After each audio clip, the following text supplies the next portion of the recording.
June 5, 1944, 02:11 hours, Cap Gris-Nez, northern France. A cold wind rolls off the English Channel and slaps against the concrete walls of the German radar station. Inside, the air smells of damp wool and hot circuitry. A corporal rubs his eyes, staring at the green glow of a Freya radar screen. The sweep line rotates. Once. Twice. Then something flickers. Not a contact, not yet, just noise. Outside, searchlights rake the clouds. Somewhere beyond the darkness, the sea is empty, or so it seems. You can almost feel the tension stretching across the water. In Berlin, in a marble hall lit by chandeliers, men in polished boots are laughing. Field Marshal Gerd von Rundstedt leans back in his chair, tapping a cigarette against an ashtray shaped like an iron eagle. Across from him, Field Marshal Erwin Rommel stands stiff, arms crossed, his desert uniform exchanged for a gray tunic that still smells faintly of sand. "The Allies will not land in Normandy," Rundstedt says flatly. "It is too obvious, too exposed, too far from their ports." A ripple of agreement passes around the table. General Alfred Jodl smiles thinly. If Eisenhower wants to throw away his men on cliffs and hedgerows, let him. Someone chuckles. On the wall hangs a massive map of the French coast. Red pins cluster around Pas-de-Calais. That is where the invasion will come. The narrowest crossing, the shortest supply lines, the only place that makes sense. Normandy in their minds is a distraction, a decoy, a magician's flourish. They have been watching the Allies for months. They have seen the fake camps in Kent, the inflatable tanks, the wooden aircraft, the phantom radio traffic of General George Patton's fictional 1st U.S. Army Group. Operation Fortitude has done its job too well. To German intelligence, Patton is waiting. Patton is sharpening his knife. Patton is coming for Calais. Normandy is just the stage dressing. Rommel clears his throat. "My Führer, the enemy may attempt a landing in Normandy as a diversion, but we must be prepared for." Adolf Hitler waves a hand dismissively. "They will come where we expect them to come," he says. "They always do." Rommel says nothing. He has walked the beaches himself. He has seen the obstacles, the mines, the steel hedgehogs driven into the sand. He knows the tide tables. He knows the moon. He knows that if the Allies come at all, they will come soon. But he also knows how this room works. Back in northern France, the radar operator leans closer to his screen. The noise is growing. At first it looks like weather, a wide smear across the display. Then it breaks into shapes, hundreds of tiny echoes blooming across the scope like a swarm of insects. "Contact," he says quietly. The duty officer steps behind him. "Where?" "Over the channel, multiple returns, bearing 270. The officer frowns. "Altitude." The corporal adjusts a dial. "Low, very low." That makes no sense. Allied bombers fly high. Their transports fly higher. Low altitude means vulnerability. Low altitude means suicide. Unless... Outside, the first distant rumble reaches the coast. A sound like distant thunder rolling over the water. In London, Supreme Allied Commander General Dwight D. Eisenhower stands in a small room at Southwick House, staring at a weather map pinned to the wall. His eyes are bloodshot. He hasn't slept. The storm that battered the channel for days has finally broken. A narrow window has opened. A few hours of marginally flyable skis and barely acceptable seas. It is now or never. Air Chief Marshal Trafford Leigh-Mallory had warned him. Too many planes would be lost. Too many paratroopers drowned. Admiral Ramsay worried about the waves. General Montgomery worried about everything. Eisenhower listened, then he made the call. "Okay," he said, "let's go." Now the machine is in motion. Thousands of ships, 11,000 aircraft, entire armies sliding into the dark. And across the channel, German radar is beginning to scream. The station commander picks up a phone. Report to Luftflotte 3, multiple contacts approaching coast, possibly airborne operation. The reply is calm, almost bored. Probably another diversion. We have seen this before. The commander looks back at the screen. The echoes are multiplying, spreading. A broad front now stretching miles across the sea. This is no small raid. On the channel, Royal Air Force bombers fly low and slow, their bellies open. Inside, aircrew push bundles of metallic strips out into the night. They flutter downward like silver snow. Window. Jeff. Each strip reflects radar like an aircraft. Together, they paint a picture of an armada that does not exist. Behind them, specially modified planes tow balloons fitted with corner reflectors. On radar, they look like heavy bombers, dozens of them, then hundreds. Operation Glimmer, Operation Taxable. Ghost fleets. The radar screen is now a wall of light. Sir, the corporal says, his voice tight, it looks like a full invasion force. The officer hesitates, then he reaches for the phone again. In Paris, at the headquarters of OB West, the report lands on a desk. A major reads it, raises an eyebrow and sets it aside. Another feint, he says. Eisenhower wants us looking everywhere except Calais. Panzer divisions remain parked inland, engines cold, crews asleep. Orders are clear, do not move without direct authorization from Berlin. And Berlin is asleep. Hitler has taken his evening medication. His staff has orders not to wake him unless absolutely necessary. The channel is alive now. Engines, waves, voices, the low throb of thousands of ships pushing through black water. At 02:56 hours, the first Allied pathfinders jump into the French night. Parachutes snap open. Men disappear into hedgerows and flooded fields. The real invasion has begun.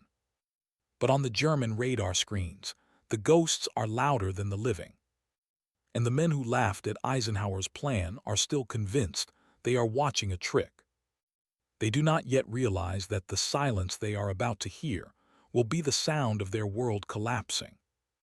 The first radar station goes dark at 03:17 hours. No explosion, no fireball, just silence. At deep, a Wurzburg radar dish freezes mid-rotation. The operators stare at their instruments, tapping dials, checking fuses. The screen has gone blank. Static replaces the sea of echoes.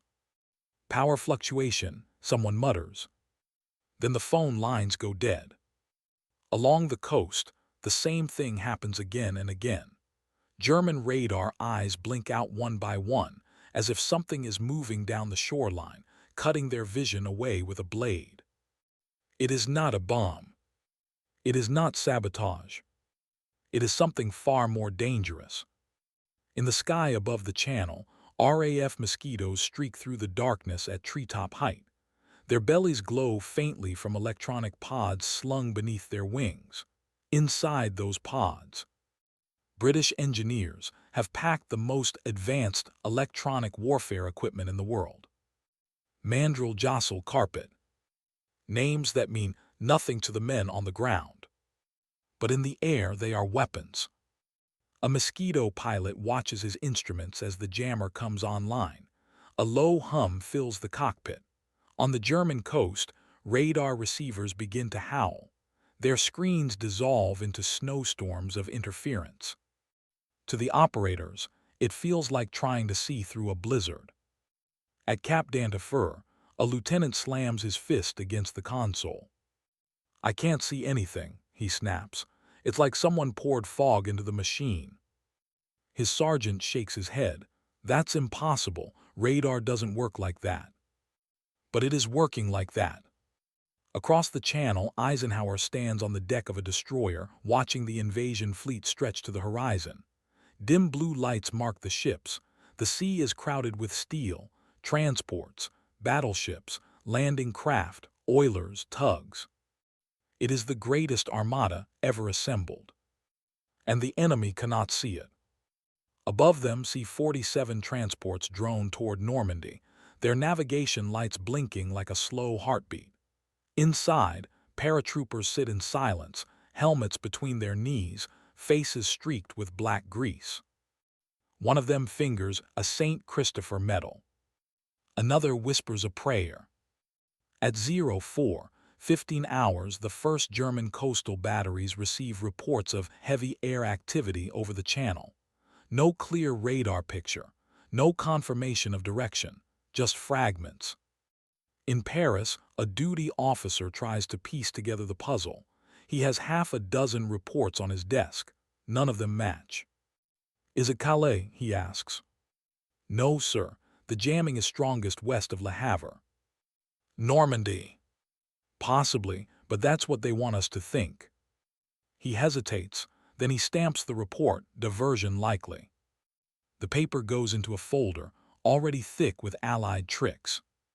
In the countryside near St. Miraglise, Private John Steele hangs from the church steeple, his parachute caught on the stone spire. Below him, the town is on fire. Tracer rounds stitch the night. German soldiers run through the square, shouting. He holds his breath and pretends to be dead. The war has arrived in Normandy. But in German headquarters, it is still a theory. At 05:00 hours, Rommel is not in France.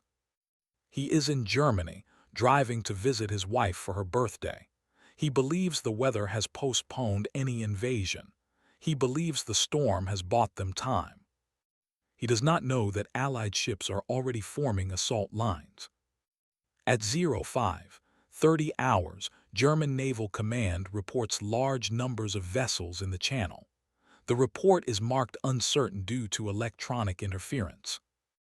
In Berlin, a junior officer finally decides the situation warrants waking Hitler.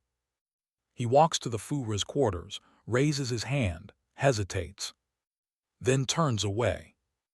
Orders are orders. At 05:52 hours, the Allied battleships open fire. The sea erupts. Shells scream overhead and slam into the French coast with the force of earthquakes. Concrete bunkers shudder. Gun crews are thrown to the ground. Fireballs climb into the dawn sky. At Longsurmer, a German artillery officer stares through his binoculars in disbelief. The horizon is solid gray. Ships. So many ships that he cannot see the water between them. He reaches for the phone. "We are under bombardment, heavy naval guns. This is not a raid." The reply crackles back. "Hold your position. High Command believes the main landing will come at Calais." The officer lowers the receiver slowly. Behind him, another salvo slams into the battery. At 06:30 hours, Allied landing craft surge toward the beaches. Utah, Omaha, Gold, Juno, Sword. The ramps drop. Men run into machine gun fire. Tanks sink in the surf. Medics drag the wounded back through the waves. And still, German reserves do not move. Panzer Lehr, 12th SS Hitlerjugend, 21st Panzer, all of them sit behind the front, waiting for an order that never comes. They are waiting for Calais. In the command bunkers, officers argue. Normandy is too far from their ports. They would never risk their entire army there. This is exactly what they want us to believe. Outside, the Atlantic Wall is being torn apart. At 07:00 hours, the truth is finally impossible to ignore. Reports flood in. Entire divisions landing, airborne troops in the rear, naval gunfire flattening strongpoints. The deception is unraveling. But now the question is no longer where the Allies have landed. It is whether they can still be stopped. And somewhere over the channel, the last of the jamming aircraft turns for home, leaving German radar blind at the very moment it needs its eyes the most. The sun is rising over Normandy.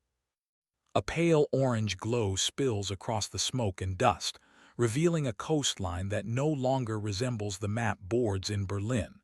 The beaches are scarred. The bluffs are burning. The sea is littered with wreckage and bodies drifting in the surf. At 07:35 hours, a German signals officer runs into the operations room at Ob West, his boots slick with rain. "Sir, we have confirmation. Large-scale landings at multiple points along the Normandy coast. Airborne troops reported near Cairnton and Caen. This is not a diversion." The room goes quiet.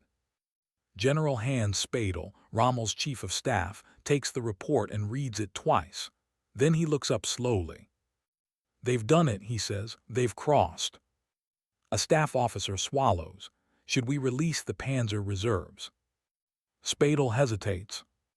Those divisions are not his to command. They belong to Hitler. And Hitler is still asleep. At 08:00 hours, frantic calls finally reach the Führer's headquarters. Adjutants argue in hushed voices outside his bedroom door. One insists they must wake him. Another warns that the doctor has given strict orders. Inside, Hitler sleeps through the sound of war. In Normandy, Rommel's Atlantic Wall is being tested for the first time. At Omaha Beach, American soldiers claw their way up shingle slopes under machine gun fire. German MG-42s hammer the sand, cutting down men by the dozen. Naval shells roar overhead, blasting open concrete bunkers. A German platoon leader watches through a periscope as a U.S. destroyer steams so close to shore he can see sailors on the deck. "That ship is firing point blank," he whispers. "They are insane." At Gold Beach, British tanks fitted with flails churn through minefields, detonating explosives in great rolling blasts. Engineers run behind them, cutting wire under fire. At Sword Beach, commandos push inland, racing toward Caen. The Allied timetable is brutal. Every minute counts. Back in Paris, Rundstedt stares at the latest situation map. Red arrows flood across Normandy now. The deception has collapsed. Operation Fortitude is dead. He turns to his aide. "Get me Rommel now." Rommel answers from Germany. The line crackles. "They have landed," Rundstedt says, "in force." "It is Normandy." Rommel closes his eyes. "Then we have lost the morning," he replies. He knows what that means. In mobile warfare, the first hours decide everything. Whoever moves first wins the roads, the bridges, the high ground. The Allies have moved. Germany has hesitated.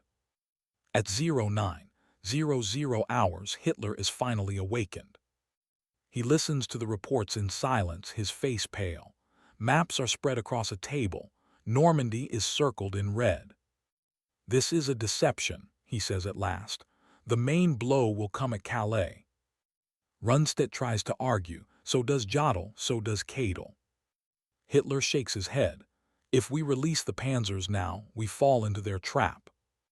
And so the tanks remain where they are. In Normandy, the Allies are pushing inland. Near Pegasus Bridge, British paratroopers dig in, having seized the crossing in a lightning glider assault. German counterattacks probe their lines, but the bridge holds. At Utah Beach, American troops move faster than planned, encountering lighter resistance. They push off the sand and into the fields. At Omaha, the beach that was supposed to break them, small groups of infantry finally crest the bluffs. Once on top, the German positions collapse from behind. A captain radios back, "We're through. I repeat, we're through." The invasion is no longer fragile. It is becoming permanent. At noon, Rommel races back toward France. His staff car roars down the Autobahn, weaving through traffic. Overhead, Allied fighters prowl the skis. Every bridge is a potential death trap. He grips the door handle as a P-47 Thunderbolt dives on the road ahead, its machine guns tearing up the pavement. "The enemy owns the air," he mutters. By the time he reaches his headquarters, the front is already shifting.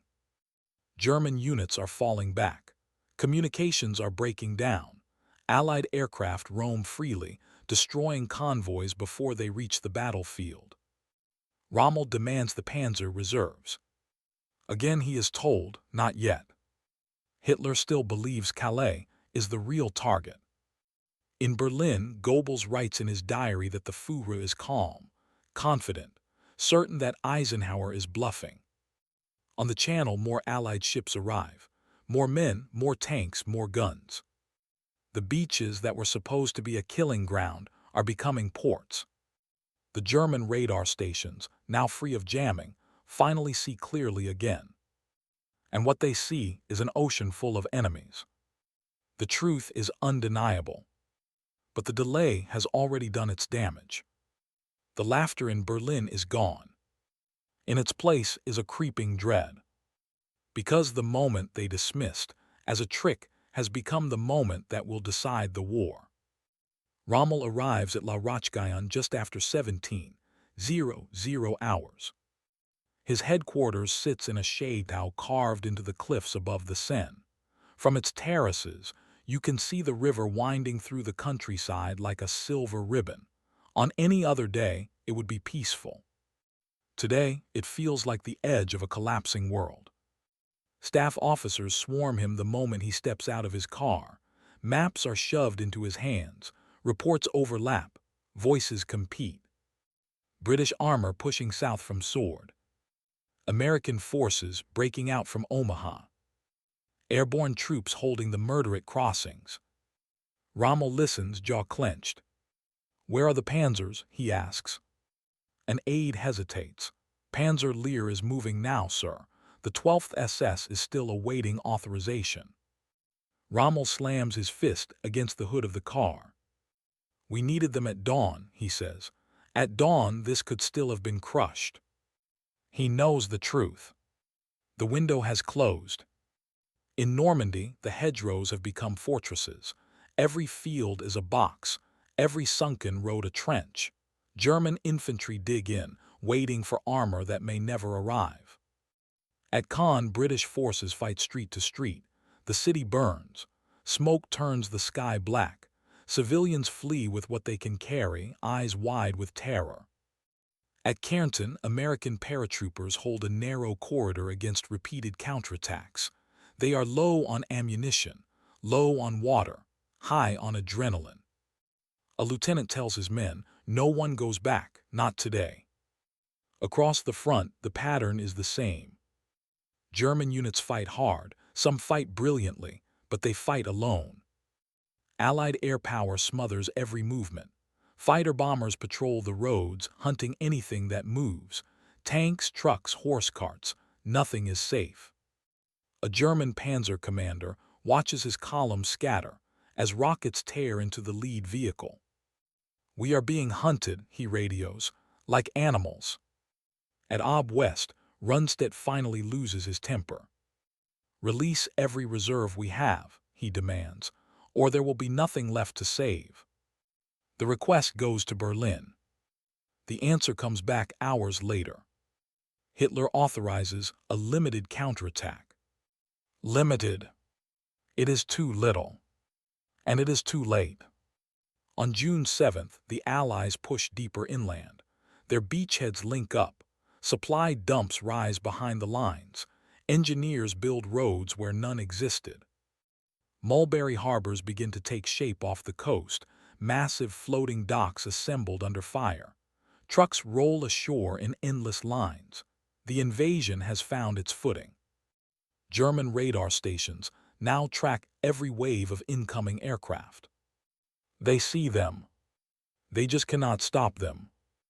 Rommel tore the front in his staff car, dodging strafing runs, inspecting shattered units. He speaks to wounded soldiers. He stands in bomb craters. He watches Allied tanks rumble past villages that were supposed to be held for months. That evening, he writes to his wife. "The war must be ended," he says. "Our situation is hopeless." In Berlin, Hitler still clings to Calais. He refuses to move the 15th Army. He insists the real invasion has not yet come. He waits for Eisenhower, second blow. It never comes. The second blow is already in Normandy. Operation Fortitude continues to feed him lies. Fake radio traffic still buzzes from Kent. Dummy camps remain in place. Patton's ghost army still waits for an order that will never be given. And Hitler keeps watching the wrong coast. By the time he accepts the truth, Allied armor is breaking out of the bocage. Operation Cobra shatters the German line. Bombers carpet the front. American divisions pour through the gap. The breakout turns retreat into rout. The road to Paris is open. The deception that once made German commanders laugh has bought the Allies something priceless. Time. Time to land. Time to build. Time to break through. And now time to win. In the end, the radar that went silent for a few critical hours has echoed across history. Because in those hours, while Germany watched ghosts on glowing screens, the real army crossed the sea. And once it arrived, there was no pushing it back. Type continue to generate the final section. Paris falls on August 25, 1944. Church bells ring across the city. Crowds flood the streets. Tricolors wave from windows that have not seen color in 4 years. Free French troops march past the Hôtel de Ville, while American Shermans rumble down the Champs-Élysées. The occupation is over. In Germany, the silence is heavy. Maps that once stretched confidently across Europe are now folded in on themselves. The Reich is shrinking. The war is coming home. In his headquarters, Rommel studies the Western Front. He has been wounded by an Allied air attack weeks earlier, his staff car smashed on a Normandy road. Now he lies in a hospital bed, ribs broken, skull fractured, watching the consequences of that June morning unfold. He knows where it began. It began when German commanders laughed. When they dismissed the buildup in England as theater. When they trusted their radar more than their instincts. When they believed Eisenhower would play by their rules. They underestimated the enemy. And they underestimated the power of deception. Operation Fortitude will go down as one of the greatest intelligence operations in history. Fake armies, fake radio networks, double agents feeding Berlin exactly what it wanted to hear. The Germans were not blind. They were looking in the wrong direction. Across the Channel, Eisenhower walks the beaches weeks after the landings. The sand is churned black with oil and blood. Wrecked landing craft lie half buried in the surf. Rusting tanks mark where men drowned under fire. He stops near Omaha and looks out at the water. Somewhere beyond the horizon is England. Somewhere beyond memory is the night they crossed. In that first morning, when German radar went silent and commanders argued about feints, the fate of Europe was decided by men who never fired a shot. Engineers who built jammers. Pilots who scattered strips of metal into the dark. Spies who sold lies with perfect conviction. The battlefield stretched from bunkers on the French coast to map rooms in Berlin. And in that battle, the Allies struck first.